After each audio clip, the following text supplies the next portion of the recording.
PMSCB smart mart 40 feet road Palluruthy.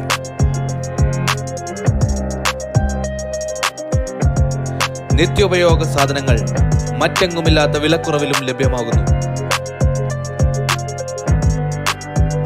ഞങ്ങൾ സ്വാഗതം ചെയ്യുന്നു PMSCB smart mart 40 feet road Palluruthy.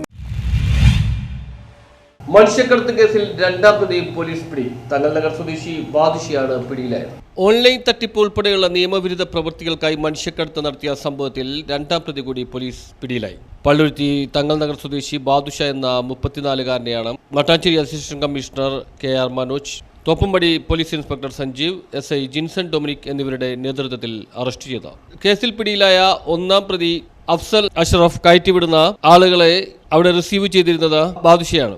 ഇവരെ ഓൺലൈൻ തട്ടിപ്പ് ഉൾപ്പെടെയുള്ള നിയമവിരുദ്ധ പ്രവൃത്തികൾക്കായി ഉപയോഗിക്കുന്ന സംഘത്തിന് കൈമാറുന്നതും ബാദുഷയാണ്. ഒന്നാം പ്രതി അഫ്സർ അഷ്റഫിനെ ചോദ്യം ചെയ്തതിൽ നിന്നാണ് രണ്ടാം പ്രതിയെ കുറിച്ച് വിവരം ലഭിക്കുന്നത്. തുടർന്ന് ഒന്നാം പ്രതിയുടെ വീട്ടിലും രണ്ടാം പ്രതിയുടെ വീട്ടിലും നടത്തിയ പരിശോധനയിൽ കൂടുതൽ തെളിവുകൾ പോലീസ് കണ്ടെത്തുകയായിരുന്നു. തുടർന്നാണ് പോലീസ് അറസ്റ്റ് ചെയ്തത്. ലാവോസിൽ ഓൺലൈൻ തട്ടിപ്പ് കേന്ദ്രത്തിലുള്ളവരെ കുറിച്ചുള്ള വിവരങ്ങൾ പോലീസ് ശേഖരിച്ചിട്ടുണ്ട്. ഇവരെ നാട്ടിലേക്ക് തിരികെ എത്തിക്കാനുള്ള നീക്കമാണ് ഇപ്പോൾ നടക്കുന്നത്. എറണാകുളം പനമ്പള്ളി നഗറിൽ BSNL ക്വാർട്ടേഴ്സിൽ ഇപ്പോൾ തോപ്പുംപടി പോളക്കണ്ടം മാർക്കറ്റിന് സമീപം താമസിക്കുന്ന ഷുഹൈബ് ഹസന്റെ പരാതിയുടെ അടിസ്ഥാനത്തിലാണ് മനുഷ്യക്കടത്ത് കേസിൽ അറസ്റ്റ് ആരംഭിച്ചത്. ലാവോസിലെ ചൈനീസ് കമ്പനിയായ യിങ് ലോൺ എന്ന സ്ഥാപനത്തിൽ ഇൻവെസ്റ്റ്മെന്റ് സ്കീമിൽ ജോലി വാഗ്ദാനം ചെയ്താണ് ഷുഹൈബ് ഹസൻ ഉൾപ്പെടെ 6 പേരെ ലാവോസിലേക്ക് കൊണ്ടുപോയത്.